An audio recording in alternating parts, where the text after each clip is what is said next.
бағдарламасы және оның жүргізушісі мен Арайлы Мәзмұхан. Бүгін студиямызда қонақта университетіміздің оқытушысы, педагогика ғылымдарының магистрі, лектор Меруерт Тоқтасынқызы. Студиямызға қош келдіңіз. Көңіл-күйіңіз қалай? Керемет, жақсы. Біздің тосыннан қойылатын сұрақтарымызға жауап беруге дайынсыз ба? Дайынмын. Олай болса біз бастаймыз. Бала күніңізде кім болуды армандадыңыз? Бала кезімде прокурор болуды армандағам. Қай өңірдің тумасы боласыз? Сарқанадада.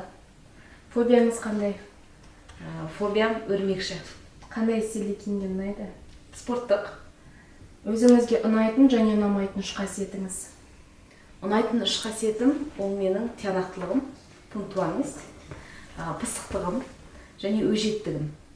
Ұнамайтын қасиеттерім ашуланшақпын және ұрысқақтығым.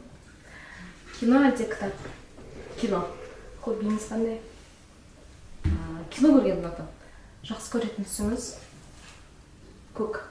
Қандай кино жанрын ұнатасыз? Триллер, детектив. Сүйікті фильміңіз? Иллюзия обмана. Мотиваторыңыз кім? Мотиваторым анам. Егер өзіңізге өзіңіз дос, сырлас бола алар болсаңыз, өзіңізге ондай досты қалар ма едіңіз? Иә, әрине өзім сияқты кем дегенде 5 досым болғанын қалар едім. Бұл өмірде ең бірінші кімге және не нәрсеге алғыс айтар едіңіз? Өзіме алғыс айтамын. Университеттегі ең сүйікті орныңыз? Өзім кабинетім. Университетте нені өзгерткіңіз келеді? Университетте дәріс аудиторияларын өзгерткім келеді. Жеңген қорқынышыңыз қандай? Қараңғыдан үйде жалғыз қалудан қорқатынмын. Сол қорқынышымды жеңдім. Студент Меруерт пен ұстаз Меруерттің арасында қандай айырмашылық бар? Айырмашылық аса көп емес, бірақ екеуінің арасында бірнеше жылда көптеген тәжірибе бар. Адам ойындағы сізге ұнамсыз қасиет? Не пунктуальный дейді ғой, тиянақты емес адамдарды, уақыттан кешігіп жүретін адамдарды ұнатпаймын. Тамақ дайындауды ұнатасыз ба? Жоқ. Сүйікті мерекеңіз? Жаңа жыл. Сіз болған шетел мемлекеттері? Венгрия, Польша. Спортпен айналысасыз ба? Жоқ. Осы сәтте қиялға ерік беріп көрсек, уақытты артқа айналдырар мүмкіндігіңіз болса, өміріңізде қай сәтте өзгертер едіңіз? Ештеңе өзгертпес едім.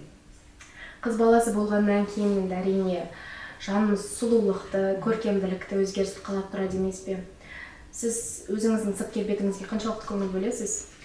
Өзімнің шашыма, бетіме әсіресе көп көңіл бөлемін. Күнделікті күтім жасаймын.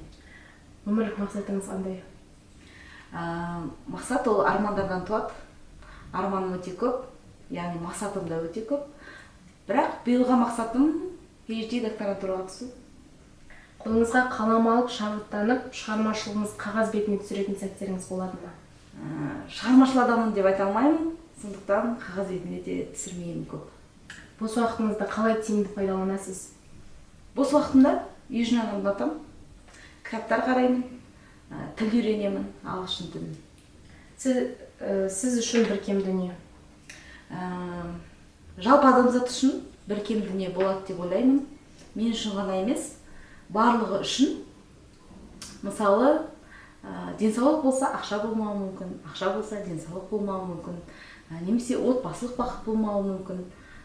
Міне осындай барлығы толық болса да бір нәрсенің болмауы бір кем дүние деп ойлаймын. Алдағы 5 жылда өзіңізді қай салада елестетесіз? Білім саласында, бірақ ғылым және жоғары білім министрлігінде елестетемін. Студенттерге кеңесіңіз? Студенттерге жан-жақты болуға кеңес беремін.